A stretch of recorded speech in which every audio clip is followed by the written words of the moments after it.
YouTube? Fuck going on YouTube, man? I ain't gonna lie, YouTube. I'm finna shorten my videos for a little bit and only do 2 videos a day because I ain't gonna lie. Mentally, bro, I'm tired right now, and I know I do 3 videos a day. I know this, okay? But I can't keep doing it. I can, but I'll be draining myself in the process, bro.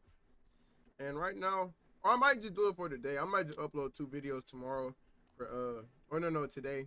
In other words, Tuesday. Y'all can see this on the Tuesday. I'm recording this on, yeah. So I might just do 2 videos just for tomorrow. I don't know, man. I just know that I'm tired, bro. Like, I'm very, very, very, very tired. So, no, I might just do it for this week. Give myself a little rest. But I'm still gonna be consistent, though. I'm still gonna upload every single day. So, fuck with me. You know what I'm saying? Make sure you like, comment, subscribe. If you fuck with me, fuck with me. If you don't fuck with me, don't fuck with me. And let's get straight into these videos, bro. Magnolia Shorty was the first woman who ever signed to Cash Money Records. She's a legend in the South, and today we're breaking down how she ended up dying in one of the most brutal gang wars in history. Magnolia Shorty got her name from the Magnolia Projects that she came up in. The Magnolia Projects were in a part of New Orleans called Central City, which is where the most deadliest gangs in New Orleans came from. Central City has been one of the most dangerous hoods since the 70s. Gangs started fighting to sell heroin back in the day. Then the situation got even worse when they switched to pushing crack cocaine. There are a lot of sets in the area, but the ones who ended up killing Magnolia Shorty were the 39ers. The projects were always wild, but there was a lot of music coming from the hood too.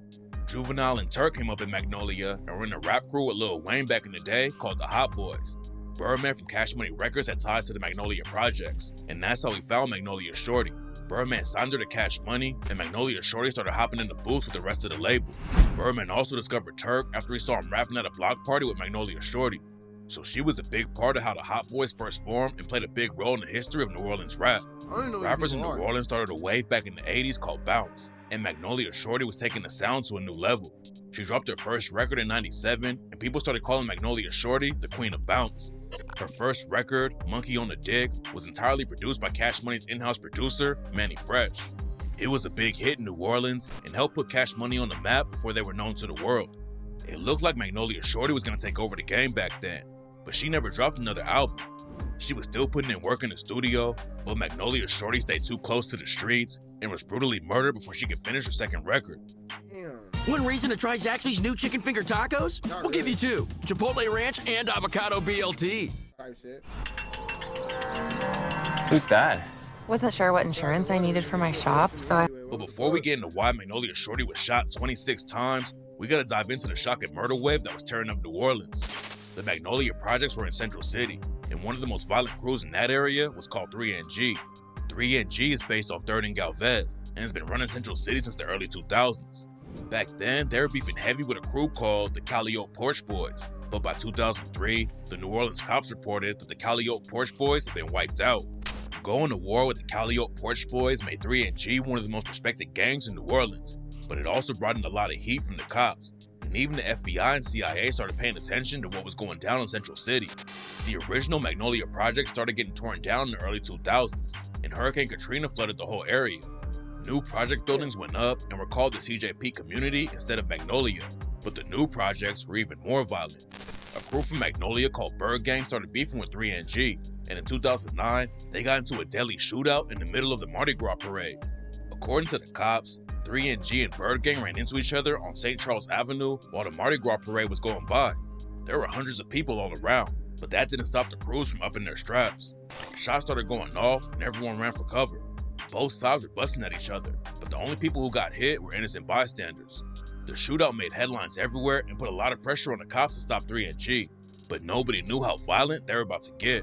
While 3NG was taking over Central City, a crew called G-Strip was running the heroin business in the upper 9th Ward of New Orleans. G-Strip had a violent rep too, and in 2010, they linked up with 3NG to make a new gang called the 39ers. The 39ers ended up becoming one of the most brutal gangs in the world. They went to war with gangs all over Central City in the 9th Ward, and in 2 years, they allegedly caught over 20 bodies. Gangs click up all the time, but when 3NG and G-Strip made the 39ers, Even the cops had no idea how crazy the streets were about to get. The 39ers were spread out between Central City and the 9th Ward of New Orleans. They had trap houses all over the place, and they would stash weapons in random places like bushes and fields so they could run and grab them if they needed to. What made the 39ers so respected in New Orleans is how ruthless the shooters were. They didn't just drive by and spray at the ops. The 39ers walked them down and made sure they didn't get back up. They were known for using big rifles and shooting people over 20 times just to make sure the job was done. The 39ers had a lot of shooters, but Gregory Rabbit Stewart was on a different level. He confessed to over 10 murders, but rumors say he actually caught over 20 bodies before the cops got to him. Rabbit helped turn New Orleans into the murder capital of America in 2010 and 2011, but he had been surrounded by violence since he was a kid. Rabbit saw his first murder when he was just 4 years old, and a few years later, when Rabbit was in the 6th grade, he watched his homie get killed right in front of him. Rabbit got active in the streets early and started selling crack when he was 11 years old, but joining the 39ers is what turned him into one of the most brutal killers in New Orleans. Merle O'Fray was one of the OGs in the 39ers, and when Rabbit was 14, Merle O'Fray and Daryl Franklin recruited him into the gang and had Rabbit pushing heroin for the crew. At the same time, another 39er affiliate named Lewis Daniels started teaching Rabbit how to kill. That same year, Rabbit used what Lewis Daniels taught him and caught his first body. The cops pulled up to a house on Urquhart Street and found 3 people inside who had been shot. All of them were alive, but a few hours later, the cops were called back to the same house and they found a dude named Calvin Brumfield dead in the backyard next door. Then 2 years after they killed Calvin Brumfield, Rabbit and the 39ers went on a killing spree that shocked the entire city. In October 2009, a dude named Percy Baker was shot near the Florida housing projects while he was walking with his son. Percy Baker survived, but ended up getting paralyzed, and Rabbit and his homies Rail, Woo D, and Pound slid on the guys who allegedly shot Baxter.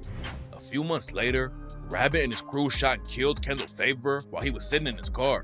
Favor was allegedly affiliated with the crew that beefed with the 39ers called Press Park Gang.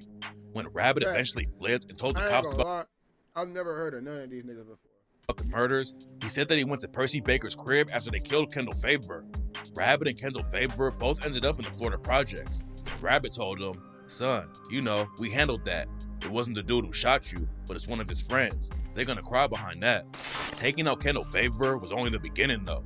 In April 2010, Merle O'Fray, a 39er OG named Daryl Franklin, and a bunch of other 39er affiliates were chilling by a wing shack on Desire Street up in the 9th Ward when Daryl Franklin spotted a dude named Slugger. Daryl Franklin and Slugger used to run drugs together after Hurricane Katrina. Daryl's whip got flooded during the hurricane, and they used the insurance money to drive to Texas.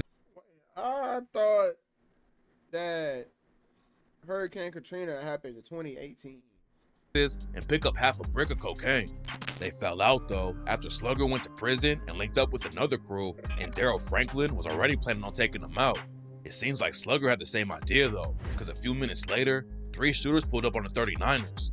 Quelton Broussard, Elton Fields, and Corey Lewis rode up on Desire Street in broad daylight and started letting off shots. Daryl Franklin and the 39ers started running for cover.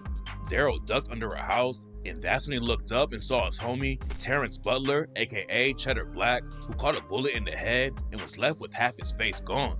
The ops also killed Derek Jones, aka Gucci Man. After the ops pulled off, Daryl Franklin, Merle O'Fray, and Rabbit all hopped in Merle O'Fray's Audi and chased him down. They caught up to him on Clauette Street, and that's when Rabbit and Daryl Franklin dumped over 40 shots and killed Quelton Broussard. At the same time, Slugger and his crew got into a shootout with some more 39ers on Almonaster Avenue and killed a 39er named Jesse Terry, known by the streets as G-Strip Baby. Rabbit said that the 39ers all wore white to G-Strip Baby's funeral because he was an innocent person. Rabbit said that G-Strip Baby sold drugs, but he was a good dude who didn't hurt anybody. Cheddar Black's funeral was different though. Rabbit said the 39ers were all black because Cheddar was like a gangster. He killed, he's just like all us. That was the lifestyle he lived, and he wasn't tripping. The 39ers lost 3 people in one day. They were about to take the violence to a whole new level. On May 11th, 2010, Rabbit and his homie Pound caught a dude named Rayshawn Jones and killed him. Jones was allegedly affiliated with a crew called the Ride or Die Gang that was beefing with the 39ers. Then just over a week later, Rabbit and his crew caught another body. The 39ers had beef with a lot of people around the Calliope projects. Calliope was where Master P from No Limit came up, and Master P's brother C Murder was affiliated with a crew called the Cut Boys. The Cut Boys had a lot of clout back in the day, but most of them ended up dead or in jail. In 2009, one of the last guys standing from the crew was a dude named Omid. On March 15, 2009, O'Mig was driving down Magnolia Street when two shooters in different whips ambushed him. A 39er named Kentrell Hickerson was allegedly behind the hit, and that's what made O'Mig's cousin Jamal Smith start sliding on the 39ers. Jamal Smith allegedly clapped back and killed a 39er named AP, and that's when Rabbit and his crew started hunting Jamal. 8 days after Rabbit killed Rayshawn Jones, he spotted Jamal Smith outside of the courthouse. Rabbit and his crew didn't have their guns on them, so Rabbit told his homie Nelly to hop out and make sure Jamal didn't leave.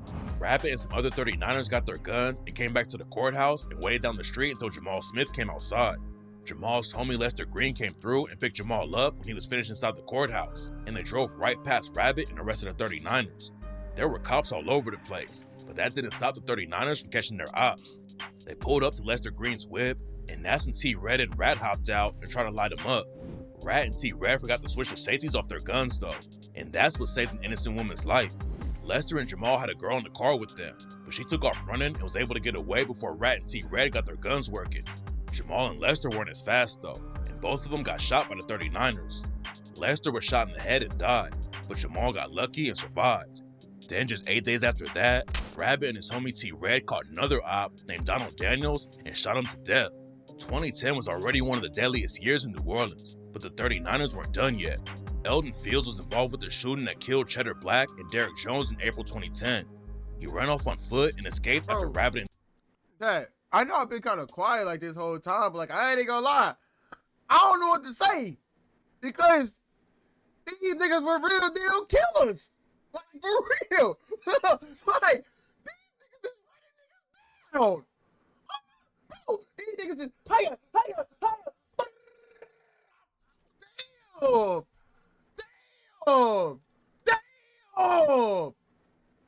Like what the fuck? And Daryl Franklin killed his homie Quelton Broussard, but it didn't take long for the 39ers to catch up to Eldon Fields too. On October 11th, 2010, Rabbit, T-Red, and another 39er were driving around when they spotted Eldon Fields and started following him. When they caught up to Eldon, he had parked his whip and was talking to a girl on the street. Rabbit and T-Red hopped out and ran up on the car, and Rabbit told the girl to get out of there.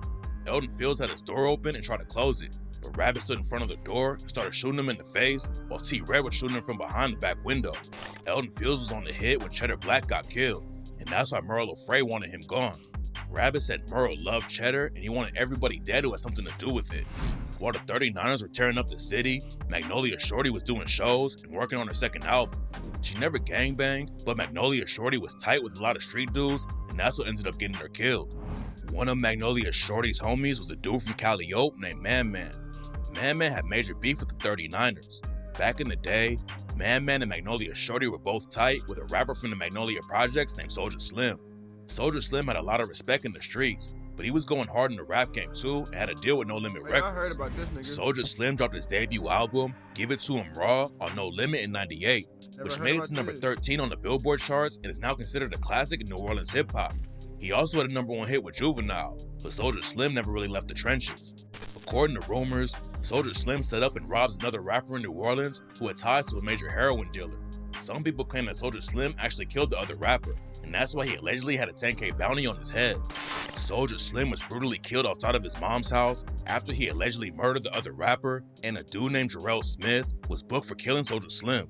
The cops caught Jarrell with a stolen police pistol with a scratched off serial number. Bullets from the gun also matched the ones that killed Soulja Slim, but Jarrell Smith beat the case because nobody would testify against him. Jarrell ended up getting arrested for 3 other murders after that, but beat all 3 cases. New Orleans has something called the 60-day law, which means that the state has 60 days to charge you with a felony or they have to let you go. So Jarrell kept beating the cases due to lack of evidence and witness testimony, but he ended up getting shot to death in 2011.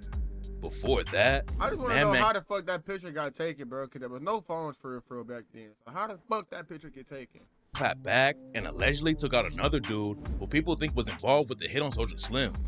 In 2005, Man Man allegedly killed a dude named Stephen Kennedy in Texas.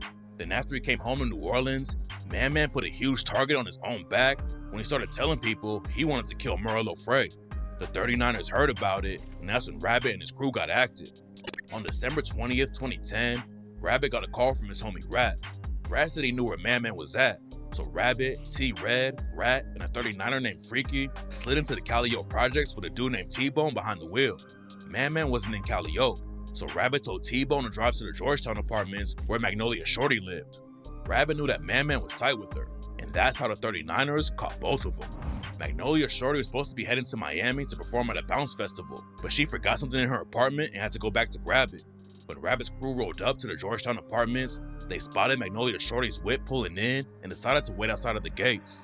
Rabbit and the rest of the 39ers were waiting by a speed bump where Magnolia Shorty would have to slow down, and when she left her apartment with Man, the 39ers were ready. All 4 shooters started letting off shots. Magnolia Shorty got hit and crashed the whip, and that's when the 39ers surrounded the car and kept shooting until they were sure that Man and Magnolia Shorty were both dead.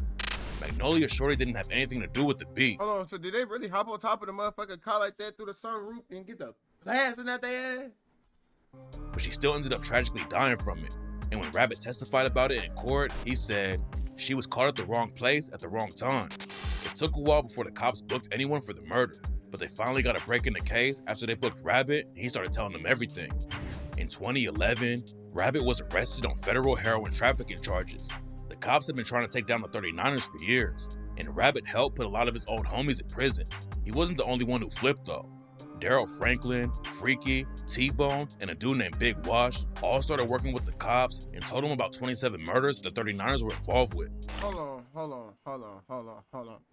So you mean to tell me even the biggest killers, the biggest gangsters,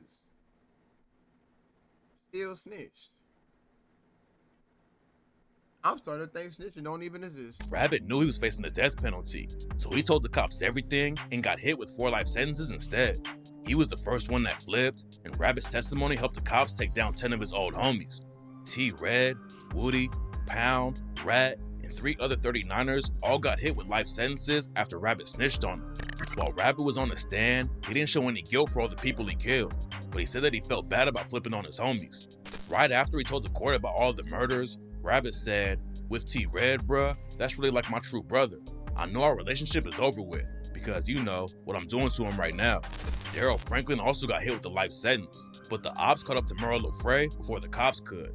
Merle Lofray was one of the biggest drug kingpins in New Orleans history, but he got killed in 2013 and his whole crew started falling apart. Most of the OGs ended up dead or serving life sentences.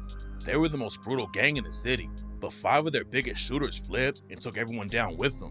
The 39ers are still active in New Orleans, but luckily the violence has slowed down and nobody is tearing up the city like Rabbit and the shooters were back in the day. That's not true. Young boy can't do it with the motherfuckers up. What they say? Sarah Merchant, my hometown. Tell the bitches I did it. As soon as another boy touchdown, I'ma be pushing this weed, dog asshole, chasing out to go fuck around with these niggas. Anyway, though, make sure you like, comment, subscribe. If you fuck with me, fuck with me. If you don't fuck with me, don't fuck with me.